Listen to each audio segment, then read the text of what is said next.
है welcome back to my class. आप सभी को A to Z excellency class में स्वागत करते हैं। आज का ये सेशन बहुत ही ज़बरदस्त होने वाली है।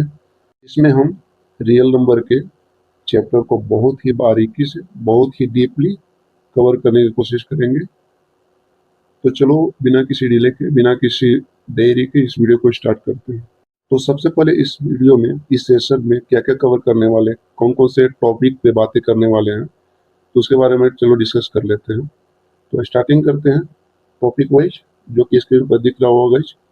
तो सबसे पहले टॉपिक वाइज डिस्कस करेंगे। तो स्टार्टिंग से होगा what is real number and followed by Euclid division Lima, Euclid division algorithm, fundamental theorem of arithmetic, HCF and LCF, decimal expansion of real number, irrational numbers and their properties, important result, जो कि last में cover करेंगे। तो चलो video को start करते हैं। हम स्टार्ट करेंगे रियल नंबर से।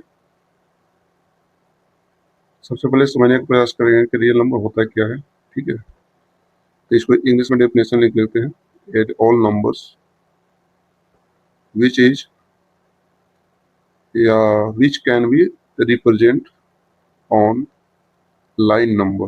So draw one line and do not 1, 2, 3 going to infinite and -1, -2, -3 going to infinite in negative. तो चलो अब इसके नंबर के अकॉर्डिंग इसके नाम को डिनोट कर लेते हैं, डिफाइन कर लेते हैं। तो स्टार्टिंग करते हैं नेचुरल नंबर से। तो नेचुरल नंबर आपको पता हो, स्टार्टिंग फ्रॉम 1 2 3, एक से लेकर के अनंत तक, इसको नेचुरल नंबर बोलते हैं। Second one is whole number.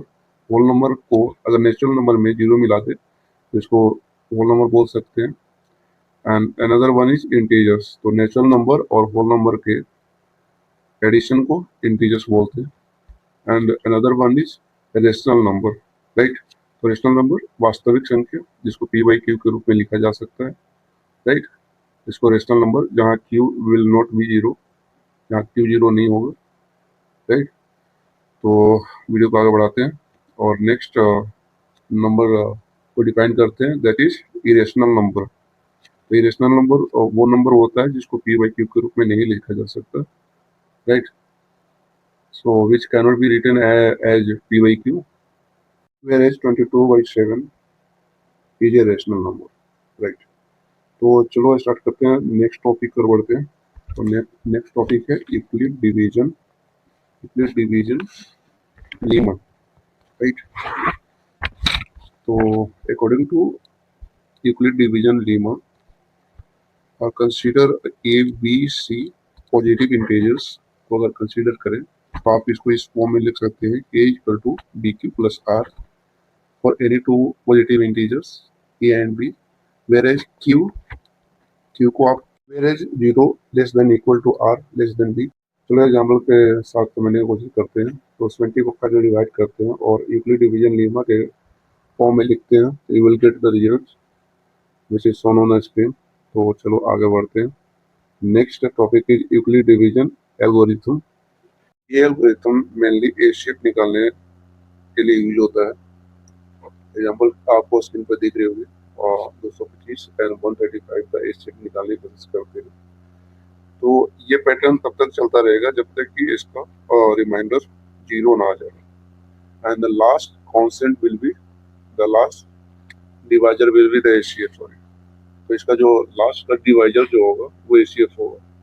और नोट बदलने का पॉइंट ये है कि रिपीट तब तक इसको रिपीट करें जब तक रिमाइंडर जीरो ना आ जाए। तो इसको लिख लेते हैं, repeat until remainder will be zero. तो नेक्स्ट टॉपिक पर पढ़ते हैं जो कि बहुत इंपॉर्टेंट है, that is fundamental theorem of arithmetic. तो फंडामेंटल थ्योरम ऑफ अरिथमेटिक बोलता है कि every composite number can be expressed as product of prime number and its functions will be unique, right। मतलब कोई भी कंपोजिट नंबर को आप एक्सप्रेस कर सकते हैं जिसमें प्रोडक्ट ऑफ प्राइम नंबर हो और इसका जो फंक्शन हो यूनिक होना चाहिए। तो सबसे पहले समझते हैं ये कंपोजिट नंबर होता क्या है। तो कंपोजिट नंबर उसको बोलते हैं जिसका फैक्टर 3 या 3 से ज़्यादा हो, राइट। तो any number which includes it's factor 3, तो विच इंक्लूड्स 3 फैक्टर। चलो एग्जाम्पल ले लेते हैं, 4 को समझते हैं। तो इसको लिख सकते हैं 1 इंटू 2 इंटू 4। और अगर लेते हैं एग्जाम्पल लेते हैं 2 को, तो 2 कंपोजिट नंबर नहीं है क्योंकि इसमें 1 एंड 2 ही है, राइट। नेक्स्ट एग्जाम्पल लेते हैं 8 को ले लेते हैं, 8 को ले लेते हैं। तो इसका फैक्टराइज करते हैं तो 1 इंटू 2 इंटू 4 इंटू 8 जो कि कंपोजिट नंबर है। 9 को ले लेते हैं तो 9 इक्वल टू 1 इंटू 3 इंटू 9 जो कि कंपोजिट नंबर है। So here 4, 9, 8 and are composite number, right? So here 4, 9, 8 are composite number. तो चलो नेक्स्ट टॉपिक की ओर बैठते हैं। तो नेक्स्ट टॉपिक कवर करेंगे find out the HCF and LCM using prime number. तो प्राइम फैक्टर को यूज करके हम एचसीएफ एंड एलसीएम निकालेंगे। तो चलो इसको कैसे निकालते हैं चलो डिस्कस कर लेते हैं। सबसे पहले समझते हैं एचसीएफ होता क्या है। HCF is highest common factor, right. HCF is highest common factor, and another one is LCM. LCM is lowest common factor, right? Okay, तो एग्जांपल ले लेते हैं। एक एग्जांपल समझते हैं, इससे और अच्छे समझ में आएगी। आई होप आप लोगों को समझ में आ रही होगी। तो एग्जांपल के लिए एक नंबर लेते हैं 12 और अनदर नंबर लेते हैं 18। तो इसको फैक्टराइज करते हैं तो 2 स्क्वायर इंटू 3, 18 को फैक्टराइज 2 इंटू 3 का होल स्क्वायर। तो अलग अलग फैक्टर को लिखते हैं एचसीएफ एंड पुरानी विधि जो आपने प्रीवियस क्लास में पढ़े होंगे उसका यूज करेंगे। तो देखते हैं क्या रिजल्ट आता है। ओके, तो here you will get 36 is the LCM and so let's find out the ACF। ACF निकालते हैं, राइट। तो इसमें पुरानी विधि यूज करेंगे। तो 12 और 18 ACF निकालने के लिए। तो here the find out the result is ACF will be 6, right. तो आपको काफी समझ गए होंगे। चलो जल्दी से दूसरे टॉपिक पर बढ़ते हैं। ओके, तो नेक्स्ट टॉपिक है decimal expansion of rational number, right. इसमें हम मुख्य रूप से डेसिमल एक्सपेंशन के बारे में बात करेंगे। या तो एक्सपेंशन टर्मिनेटिंग होगा या फिर नॉन टर्मिनेटिंग होगा, राइट। सो टर्मिनेटिंग का हिंदी मतलब खत्म होना, वैनिश होना, राइट। ओके, चलो डिस्कस कर लेते हैं। If Q equal to according to it Q equal to 2 power m into 5 power n, right. चलो इसको एग्जाम्पल के समझते हैं। So 3 divided by 8 you will get 0.375, that is terminating। Okay, so इसका डेसिमल एक्सपेंशन टर्मिनेटिंग है। यहाँ से देख सकते हैं 0.375 बात समाप्त हो जा रहा है। तो you can say that is terminating, right. Okay, I think you understand। Okay, and take another examples। So another example is non-terminating। So let us discuss about first non-terminating decimal expansion। Okay, so take examples।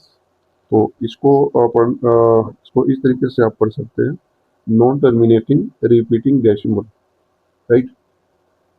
Example के लिए आप 2/3 को अगर divide करते हैं, okay, 2 को 3 से divide करते हैं तो 0.6666 it will go up to infinite. So you can say this is non-terminating repeating decimal, right? Okay, तो चलो, आई होप इस टॉपिक को आपने समझ गए होंगे। तो चलो नेक्स्ट टॉपिक की ओर बढ़ते हैं। तो नेक्स्ट वन इज जो बहुत इंपॉर्टेंट टॉपिक है, ओके, जो एग्जाम में बहुत पूछा जाता है, ये क्वेश्चन बहुत आता है एग्जाम में। So another topic related to proving important number, right. तो आपको इस क्वेश्चन एज एग्जाम्पल ले लेते हैं। तो एग्जाम्पल में √2 को इरेशनल नंबर प्रूव करना है। तो let's understand by the examples. अगर हमें √2 को इरेशनल प्रूव करना है तो सबसे पहले मानना होगा कि √2 इज इरेशनल नंबर, ओके। तो रेशनल नंबर प्रॉपर्टी हम जानते हैं। अगर ये √2 अगर मान ले कि रेशनल नंबर है तो यू कैन राइट √2 को आप p/q के रूप में लिख सकते हैं, ओके, जो कि हम लोगों ने रेशनल नंबर के डेफिनेशन में पढ़े थे, ओके। इसके बाद हम क्या करेंगे कि दोनों तरफ एक्सवार करते हैं। तो you will get the result. एक्सवार करने के बाद you will get 2 is equal to p(x(y)/q(x)y), right, okay. तो इसको क्रॉस मल्टीप्लिकेशन करते हैं तो p(x(y) is equal to 2q(x)y), क्योंकि p(x)y) का रिजल्ट 2 इंटू q(x)y है जो कि इवन नंबर प्रतीत हो रहा है।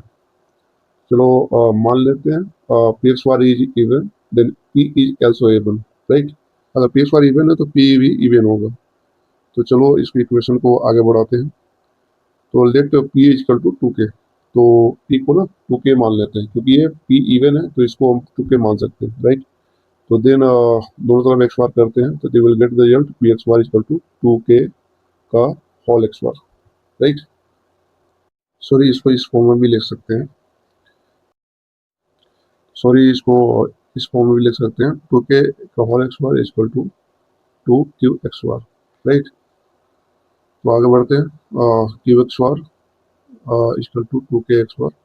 सो यहाँ पे हम देख सकते हैं कि q is also even, right, which is contradictory, hence √2 is irrational number। इस चैप्टर का क्वेश्चन सॉल्व एक्सरसाइज किसी और वीडियो में करेंगे। तब तक के लिए बाय बाय, टेक केयर। अगर वीडियो अच्छी लगी हो तो वीडियो को लाइक शेयर एंड चैनल को सब्सक्राइब कर लेना। Press the bell icon for any other new updates.